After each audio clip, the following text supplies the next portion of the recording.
Greetings, friends. Andrew the Dream Hunter is here to talk to you again. And I've been thinking a lot since yesterday's moment. And what I realize is that I'm actually doing really well right now. Really well. And I'm so thankful. And this is definitely a part of my evolutionary journey. It's no longer just a healing journey anymore because I'm really feeling very good in my body, That's not to say the pain has gone away, but what pain for me is the physical accretion of our trauma-induced emotional and thought problems. So that trauma, when we begin to unearth the trauma, it's in our bodies. It's in pain in our bodies. And so pain has been my teacher for a long, long time. And actually, what I call insight is literally what I said yesterday, is what the pain said. Because pain is just sensation. Pain is just feeling our attuned aliveness. What's painful about it is where we've historically clenched, crunched, gripped, suppressed, self-destroyed, put the negative attribute on it that you will. For me, clench, wince, recoil, like just so much clenching, you know what I mean? Trying not to be seen, and of course, interestingly, I just heard this in a different podcast just yesterday. Acceptance will make you invisible. Very true. Or the desire for acceptance makes you invisible. And if that's another way of looking at my own conditioned response. Trying to be accepted, I was destroying my authenticity and trying to make myself invisible. So, insight and pain to me are like the same thing. Because when I observe people that I know, and it's, friends and comrades out there in the world, and also clients who I have the same feeling of friendship towards. However, it is filtered through a very astringent screen of being in the field. So when I say client, I'm just talking about other human beings I've got a positive feeling for, and yet because of how damaged they have become by this same trauma-induced breakage from self-being and reality, that they need special care. And that's just the way it is. Now, yesterday, I was speaking about some female friends of mine, including a former partner.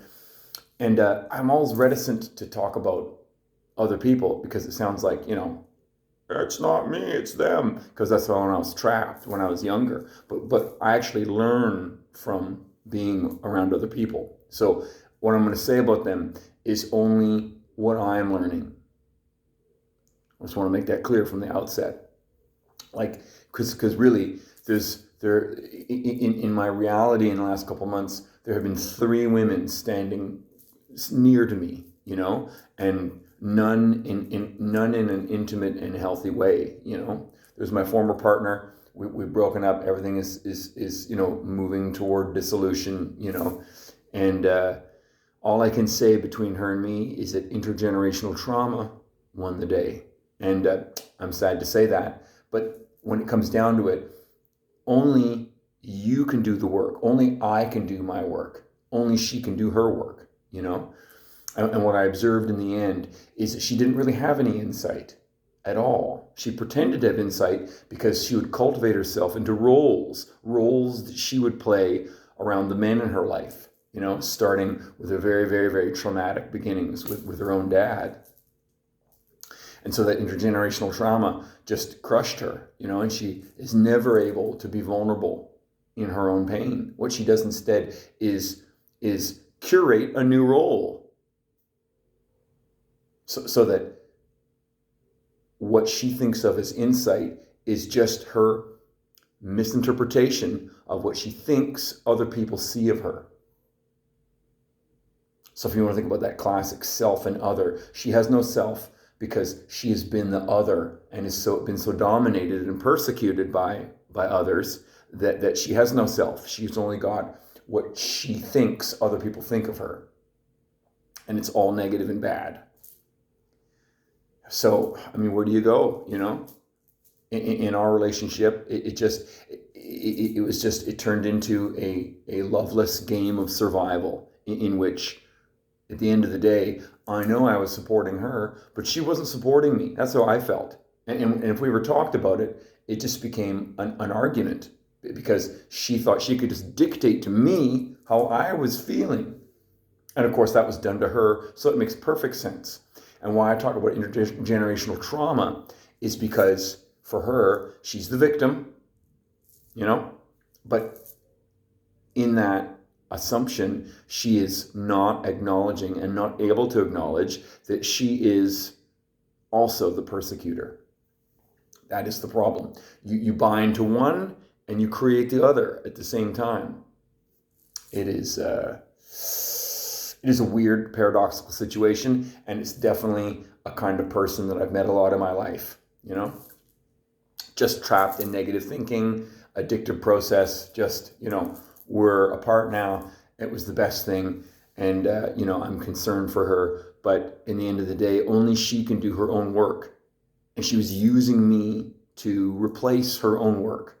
And so when we broke up, anything that she had the idea that she was working on became attached to me, became a new villain, a new villainized projection, and just thrown out the window, So it's like, I don't see any insight there. And because there's no insight, there's no grounds for relationship, So that's what I learned there. Because what I'm learning is about my own patterns, She was the last relationship I've created in my life where I built the bridge to her, I saw her, I approached her, I courted her, And in the end, it's like, without intending, like I didn't choose her because of this trauma history. I chose her because of the way she looked, My attraction led me there. And wouldn't you know, it was just, what are we going to say? Spirit's box of tricks. You know what I mean? Like that, she became,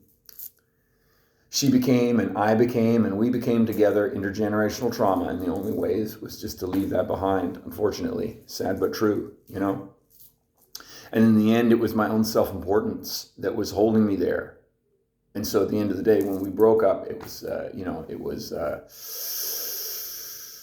it was for the best, And then I move into this new phase where there's these other two women in my life, right? Remember, I introduced them yesterday, the recluse, we'll say the busy bee, all right? So for some reason, I want to approach the recluse because I've known her longer, because we actually were in a relationship many, many years ago, like literally over a decade ago.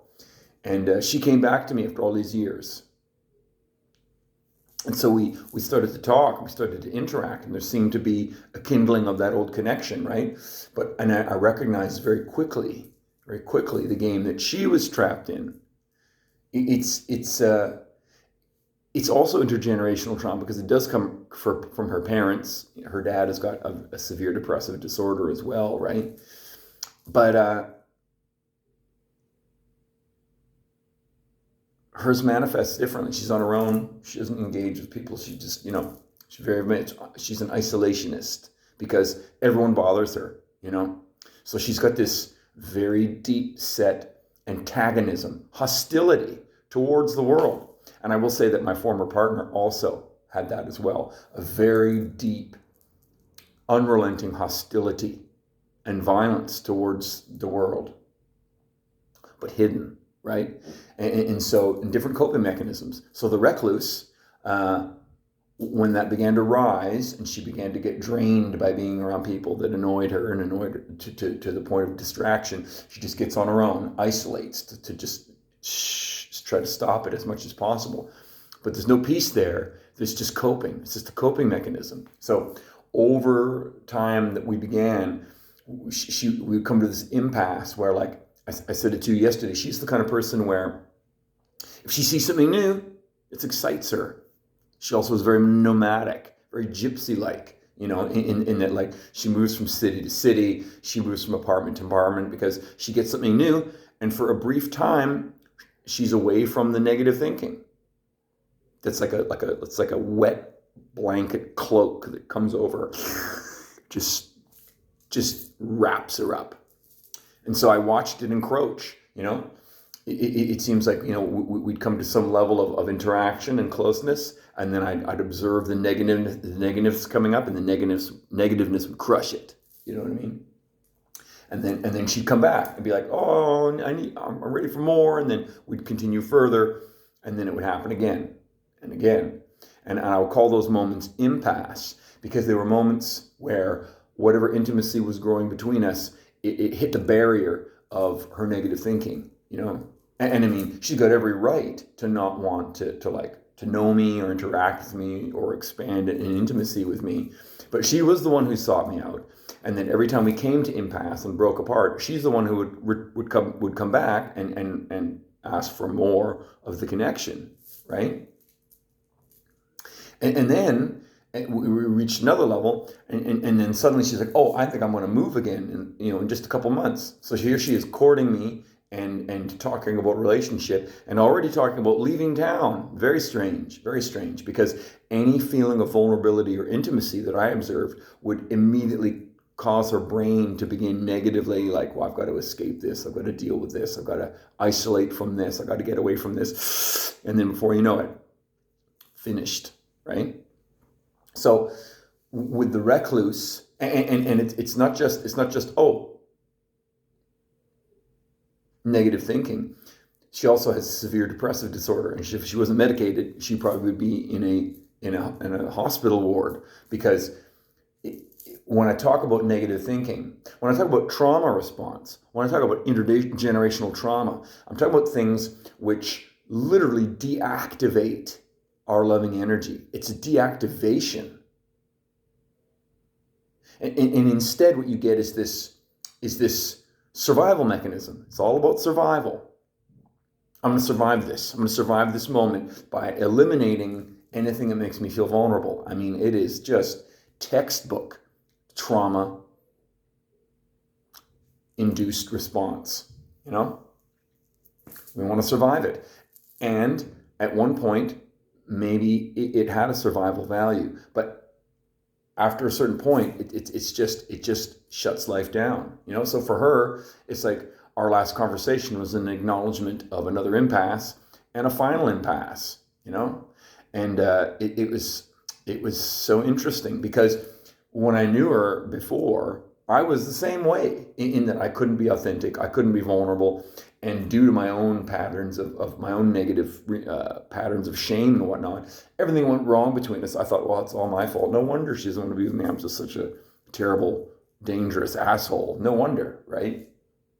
But this time we met, I was given the opportunity to learn my own lesson, which is to see how we were mirrors to each other over a decade ago, but that now it's like, there's no reflection anymore. I don't live in my self-reflection. So when I see her, I see all this, and yet I might be talking about her. But the reason I'm bringing this up now is it's my learning. I learn about how the negative thinking encroaches. It catches you unawares, and just begins to just take down your living, loving energy. It eliminates it, because at some point in the past, your true being, your true sexual loving being, whoever that is, right? It got attacked, it got violated, it got traumatized, you got traumatized, and then you got a different response to it. Oh, when I feel that, something bad happens. Got to stop that at all costs, right? And this is my learning, not hers, because we don't talk anymore. It's finished. You know what I mean? But for me, I find her an interesting person to talk about, because that really deep introverted way of how trauma conditioning damages us. Ideas about the world, thoughts, and it's like you are literally divorced from yourself, dislocated. I've used all those words. That's exactly what she was. Knew she wasn't happy, knew something was wrong, but was too afraid to step out of the thinking, too afraid to not listen to that brutally negative thinking. And there is a violence in it, because at some point she just stops listening. There is nothing but what the thoughts say. No, life is exactly what I think it is. That is the mistake everyone makes. This is a mistake I made. I know my thoughts aren't shit now, right? Like, I don't care. I mean, I do enjoy my thoughts sometimes, but if ever something happens and I find myself overthinking something, I'm just like, oh well, I don't attach, I don't negate, I just allow it to just run itself through without involving myself in it. But for someone like her, she gives me pause to meditate on what happens when you really do, through trauma-induced dislocation from your true being, start to think that the world is exactly the way you think it is. And you stop listening to people. You live behind a wall. You put walls around people. You know, it is an unhealthy and isolating way of living, and I know it too well. And it's the introvert's way, is to just think that you know everything. And it can be very insidious, because someone can be quite miserable. And if you get to know them, you realize that misery is secondary to a kind of grandiosity in terms of how right they think their thoughts are. You know, oh, I might be miserable, but at least I know exactly what the world is about. I mean, it's just, I don't know. I mean, I must have thought that way when I was a fool and an idiot, you know. Now I'm a fool and an idiot, but I mean, like, I know the world isn't what I think it is. I know I'm not what I think I am. You know, like, thoughts are just this weird trick of the light, if you will, you know. So anyway, on the other hand, so there's a recluse on the one hand, this radical, introverted,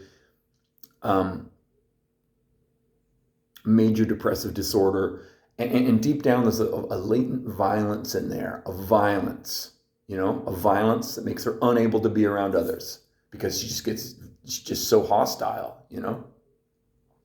So then, of course, there's the busy bee, right? And I got to remember, like, busy bee sought me out too. She sought me out. She aggressively came to me and wanted to get to know me. And then the moment she touched the intimacy that we shared, it was like she reverted to this very, very busy lifestyle. And I said to you, another friend of mine, a lifelong friend. I don't know if he's my friend anymore. I feel feelings of friendship towards him, but at the end of the day, I just don't know. He's struggling with the addiction to cocaine now. I called him semi-pro a few times ago. Anyway, he is similar to the busy bee. They're very similar. You know, he's a man, and you know, he's a friend of mine. Busy bee is a woman, and you know, briefly an intimate connection, right? But their patterns were the same. And the pattern is this: there's some kind of inner breakdown. So some kind of, like, again, it's a disconnection within, like trauma. Trauma has broken the person from their inner being. But being extroverted people, they found the relief in the outer world, right?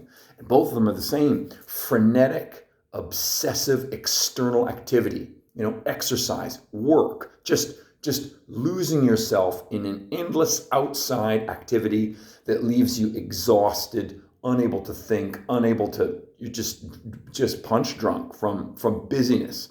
And that's the only way to inoculate against all the negativeness inside. Someone like the introvert, like I call the recluse, right? She just gets alone, because that's the only time that she can settle down all of the negative, hostile thinking, right? Which is her thing, right? That's the introverted way. Extroverted way is to lose yourself in an external process, right? So, I mean, like a workaholic, like I'm talking about the busy bee, you know, like a workaholic, an exerciseaholic, just throws herself, just grinds herself down, you know, and all for the best, you know, oh, it's my choice, I'm doing it, I'm caring for people, you know what I mean? It's like the badge is there, you know, this is for the good cause, right? And yet, like, she doesn't have any space for herself in her own life. It's very peculiar. Whereas, say, the recluse on one side, all there is space around her, you know, because she just rejects the world and retreats into this isolation, right? Where she can just stew on things, right? The busy bee has no space. I said, like, she's in a relationship, and it's a strange relationship, which is a story in itself. But she is that so like he lives in one room, and she lives in the living room. This is a second bedroom, but she doesn't live there. It's got stuff in it. So it's like it's funny how people's lives just so show where they're at. Like, you don't even have a room of your own. Well, no, I don't need one, she would say, right? But then there you see the neglect. There you see the secret dark face of self-neglect. That's the dark secret of all of this externalization. And as I say, it was the same in another friend of mine who I've called semi-pro, in that I can remember, he would obsessively work. He would obsessively exercise. He would just obsessively externalize himself until he was so exhausted he couldn't think, because his inner world was a wasteland. His inner life was a wasteland of traumas and coping mechanisms, and just a wasteland. I mean, that's what happens. When you're dislocated inside, you have an inner wasteland, And just like I said, for years and years, Semi-Pro and I were mirrors to each other, because I was the same way. I got the same kind of pattern, In fact, I relate to the recluse. I've got introverted ways of survival mechanism that I developed, and I had externalized extrovert ways, mental illness versus addictive ways of coping, So the busy bee and the recluse, in the end of the day, have a similarly closed off lack of connection with their true being, and therefore a lack of true relationships around them. Very strange. And they each sought me out, and yet when we encountered, it was like we each reached impasse in our own way, And again, remember, like, I'm talking about people who I know and I'm in a relationship with. It's what I'm learning. I'm learning this. They're not learning this. They're just living out their unconscious patterns. They're survivors. Remember I said survivors? Like recluse is a survivor. She's going to survive this moment, Same with the busy bee, She's going to survive this moment, right? The funny thing about busy bee in our dialogue, she was beginning to get this body work to uncover some serious back pain. She was so rigid and stiff, so damaged from obsessive exercise. And I'd be like, whoa. And I would try to engage her into a talk about the pain. And that's when our relationship ended, right there. The vulnerability of pain, which is my inner dialogue. My insight is pain-based. And so as she began to explore this pain reality, oh, I've got this pain I'm working on. I'm like, ooh, that's the stuff right there. What are you learning? That's when it ended. And I noticed an increase in the obsessiveness with focusing on the external world, because addictive process, it's all about intent, Like, what I'm learning about is intent. What is someone's intent, Ex-partner, intergenerational trauma, that intent is completely engaged, recreating this historic victim persecutor thing. And she's got introverted negative thinking. She's got extroverted addiction issues. And the thing is, no insight. So there's no basis for conversation anymore. Recluse, very much on the introverted, mentally ill side of this same process. Which is to say, able to be real only until interaction meets this uncontestable thinking. No, these thoughts are the truth. Feeling isn't the truth. Life isn't the truth. Experience isn't the truth. My inner being isn't the truth. Just thinking, right? Or the busy bee, right? Like, no, these external situations that I must do. It's a compulsion, right? It is still compulsive, and it's a way of escaping some inner state, some unpleasant inner state, Again, it's intent. That intent has been completely sidelined, in these exhaustive idea relationships. It's very strange to see. It's very strange, And in the middle of it all, here I am on my own, So I have the space to just ponder all these things, and then ponder my own pain and what my own pain tells me. And the way I'm sharing my insight with you about these women that I've known recently is like, that's just the phase that I'm in, because I'm learning about my own boundaries and my own sense of being, and my own sense of community. Like, I'm open to them at any time they want to keep talking to me, right? But they don't want to, because any talk to me is going to threaten their survival mechanisms, because they're survivors, right? At some level, I think maybe intuitively, they know I am not a survivor. I'm going to die. I know that. And so when you're aware you're going to die, you've got a power that other people don't have. And they don't have that, because all of them are escaping blindly from things they won't allow themselves to think about. They won't allow themselves to feel, because they're survivors. So the funny thing is like, be wary of the survival instinct. I guess that's what I'm learning. I'm learning from these people around me is that if you think you're going to survive, you're missing the moment.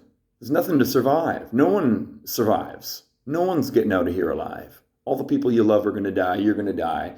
And it sounds pretty dark, and it is dark, but you're still given this moment. You sure it's got a dark background, but the thing is, this moment is still what's important.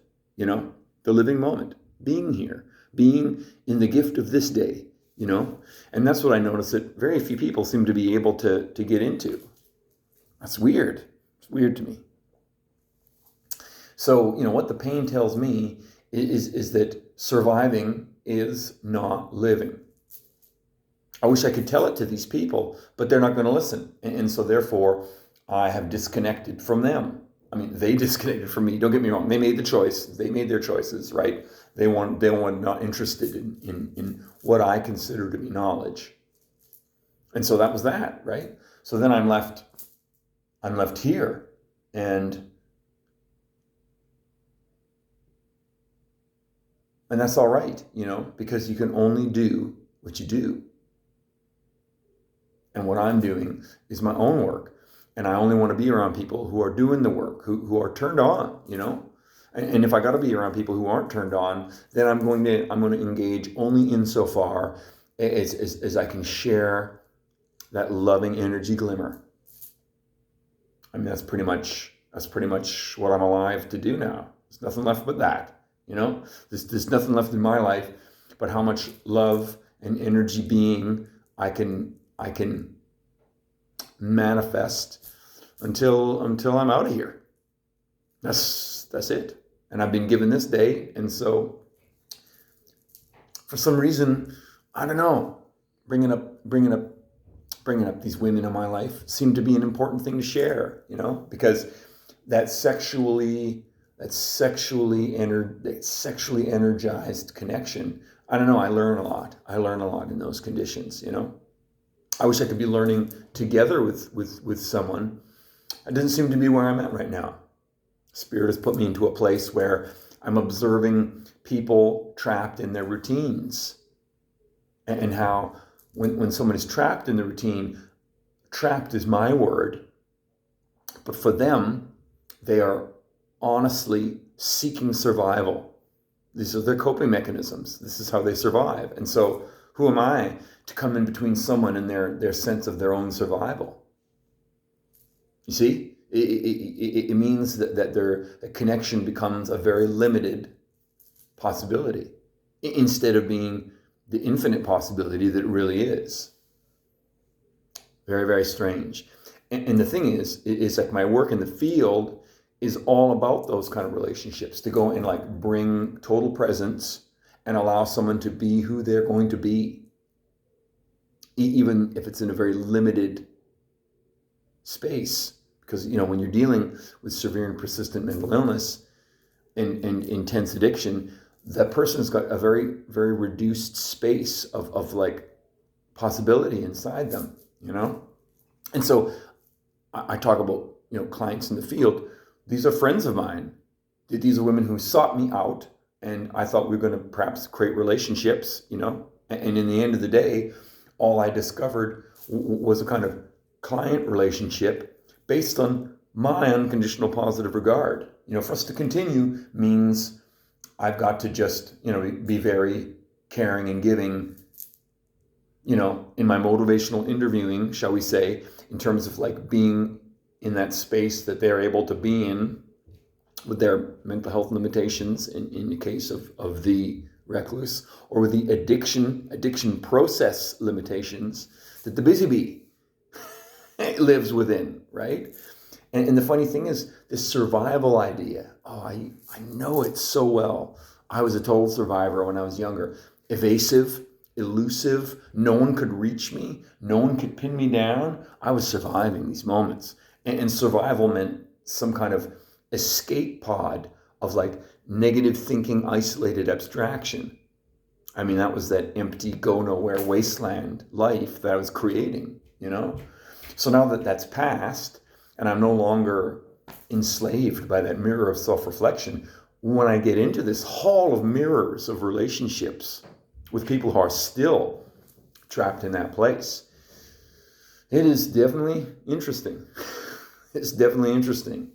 So I really am seeking a community of insight. I really am seeking that. And that's why I'm here talking to you, because this taps my insight, because really I'm talking about my friends, I'm talking about my insight and what I've learned from them. But really what it is like, it's dwelling and meditating on the places where I'm sore, like down in my abdomen, even in my balls. Sometimes I've got a bit of an ache down there because of all the muscular and tendon and connective tissue damage I've done in my lower abdomen, pain in my shoulder, pain in my neck, pain in my face and my jaw. Like as I meditate in my stillness, all these places of pain light up.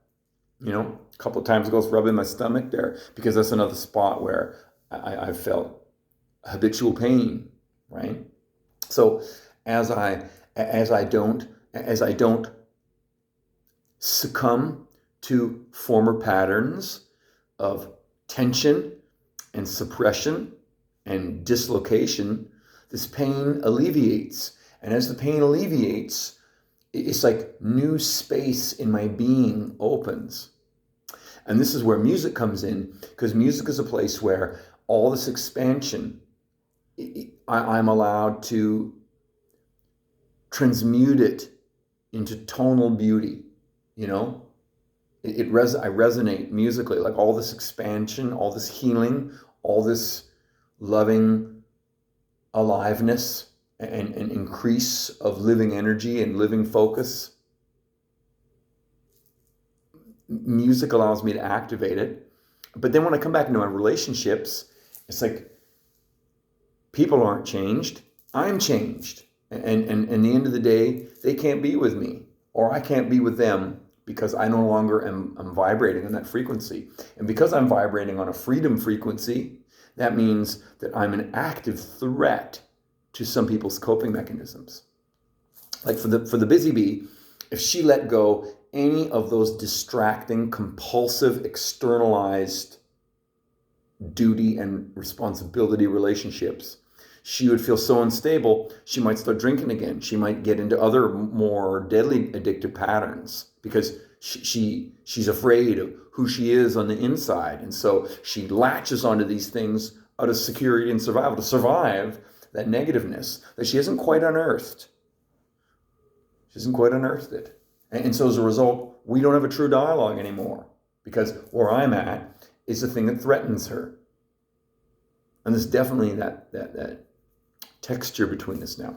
Recluse is the same way. She would actively talk about feeling threatened by my presence. And it's like, okay, by all means, like proceed in the way that makes most sense to you. Because in the end of the day, we can all only do what we do. And if you remain trapped, so let it be.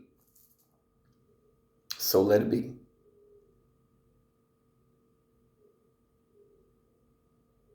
So yeah,